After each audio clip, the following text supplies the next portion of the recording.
Lopez Saul 397 asks, which new players should Tata call up before the World Cup in your guys' opinion? Tata Martino should 100% call up Marcelo Flores. And here's why.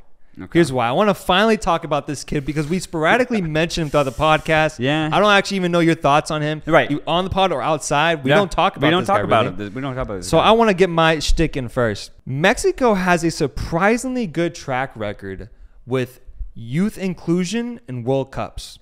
And let's look at it. Giovanni Dos Santos, his prime was from age 18 to like 25. Yeah. Then fell off.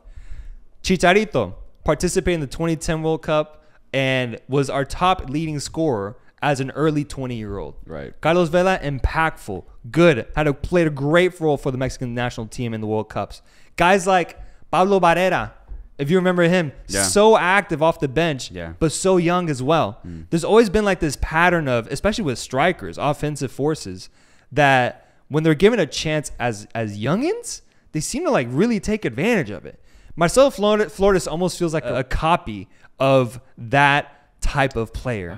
In that you give him that shot, you'll get 1 or 2 goals out of him this World Cup solely because he is young, he is Mexican, and this is tradition. It's tradition. Now, when you look at the actual player, I think he's a very fascinating prototype. Mexico isn't really accustomed to seeing a type of player like him. He's small, he's pretty short. Sort of Diego Lainez-esque, but he's got a different way about how he approaches the game. He's slick, silky at times, but he seems a little bit more, I don't want to throw shade at Diego, but he seems a little bit more, like he knows how to have an impact on the ball more effectively than Diego Lainez does. Sure. He's putting up these incredible highlights in all the under-23 videos for national and club, and you just can't help but wonder, especially with the situation Mexico is in, this would be the type of player that you just... You throw a Hail Mary at, that you just give a shot. And so based off of our tradition and history with giving youngins an opportunity, I think there's no reason for why Tata shouldn't call him up. I mean, it's merited in a lot of truth and a lot of factual basis that we've seen in past World Cups. It kind of reminds me of Jurgen Klinsmann's 2014 U.S. squad when he left out Landon Donovan so he could bring in 17-year-old Julian Green, who was on the books of Bayern Munich, wasn't playing, but was on their books. So he was like, well, might as well bring in this youthful guy who's at least signed with a huge, huge club. I'd rather have that than an aging superstar who plays in the MLS. So he decided with that, and Green came on. He played some good minutes and scored a goal actually in the World Cup. First touch. Yeah. So it's not like it was a bad decision. But anyway, my overall take is kind of just to the side. It's a side take, an alternative take. It doesn't necessarily disagree with what you're saying, but overall, I think it's too late for Martino to bring somebody in. Someone to bring in that will make an impact specifically. I think it's too late. Maybe a year ago, 2 years ago, definitely, he should have started rotating in that midfield. For me, Mexico's biggest criticism that I have for them is their midfield. It lacks fluidity and is way too defensive.